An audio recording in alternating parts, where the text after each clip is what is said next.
Baik pemirsa TVR Parlemen dimanapun Anda berada, seperti diketahui bahwa Komisi 1 DPR RI tengah membahas revisi Undang-Undang Nomor 32 Tahun 2002 tentang penyiaran sebagai respon atas perubahan landscape media di era digital. Salah satu isu krusial yang memuka adalah fenomena filter bubble, yakni kondisi di mana algoritma platform digital menyajikan informasi yang terbatas sesuai preferensi pengguna dan mengurangi keberagaman perspektif. Kemudian pemirsa, berdasarkan laporan digital 2024 dari We Are Social, sekitar 212,9 juta penduduk Indonesia atau 76,2% dari total populasi telah menggunakan internet dengan mayoritas mengakses informasi melalui media sosial seperti YouTube, Instagram, WhatsApp, dan juga TikTok.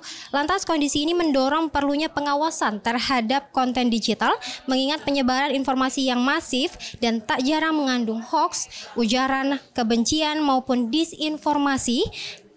Ini masih banyak terjadi meskipun revisi Undang-Undang Penyiaran diharapkan dapat menghadirkan regulasi yang adaptif tanpa membatasi kebebasan berekspresi masyarakat di media sosial. Lantas seperti apa arah dan juga prioritas dari rancangan undang-undang ataupun revisi Undang-Undang Penyiaran ini? Pemirsa, saat ini telah hadir bersama kami Bapak Rizky Aulia Rahmanatakusuma dari fraksi Partai Demokrat, anggota Komisi 1 DPR RI. Baik Pak, terkait dengan urgensi revisi Undang-Undang Penyiaran ini, menurut Bapak seperti apa? Ya, ini revisi Undang-Undang Penyiaran kan memang di Komisi 1 bukan hal yang baru. Gitu. Sebenarnya sudah 1 atau 2 periode sebelumnya sudah masuk dalam prolegnas kami.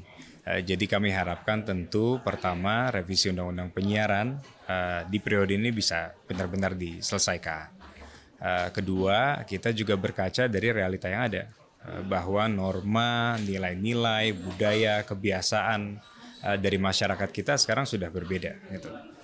Masyarakat baik yang ada di perkotaan ataupun di pedesaan sudah aktif sekali dengan kehidupan berdigitalisasi.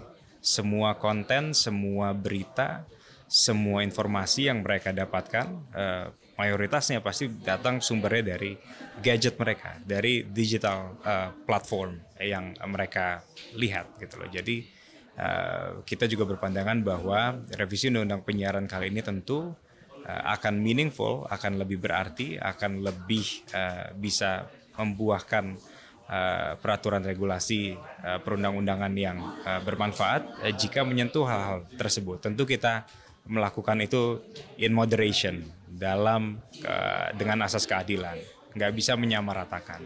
Jadi tadi banyak sekali pandangan dari para pakar, profesor yang datang ke Komisi 1 kemarin juga.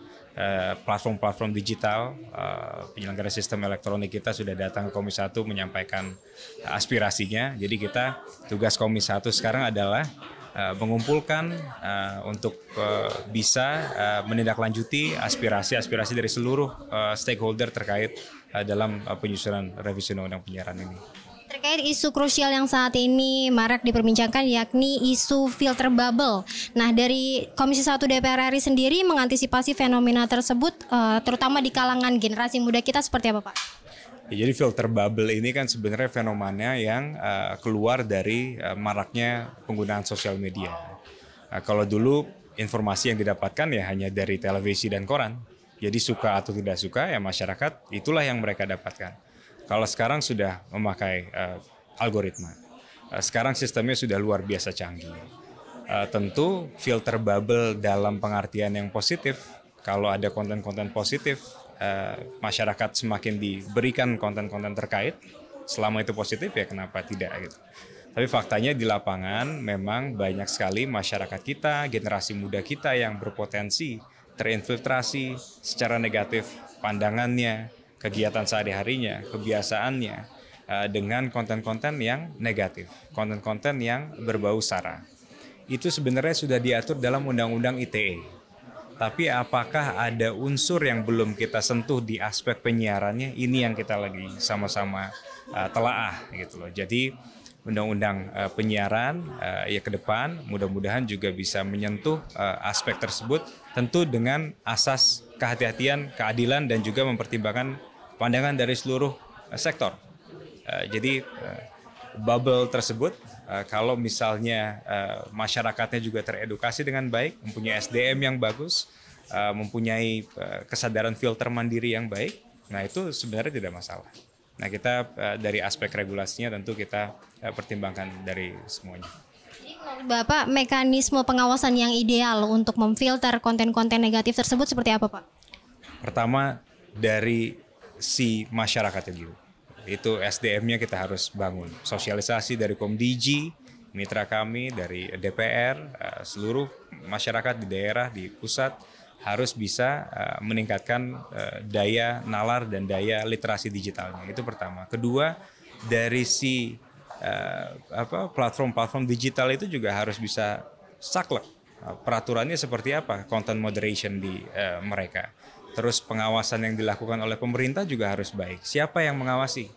Apakah Komdigi? Apakah KPI ke depan akan diberikan kewenangan oleh DPR dan juga pemerintah? Apakah itu ada unsur lain atau lembaga lain? Ini yang kita lagi pertimbangkan sama-sama. Yang pasti sebagus apapun peraturannya, kalau nggak diawaki dengan peraturan turunan dan juga instrumen pemerintahan yang jelas, artinya SDM dari lembaga kementeriannya juga tidak diperkuat, itu tidak akan positif atau tidak akan efektif.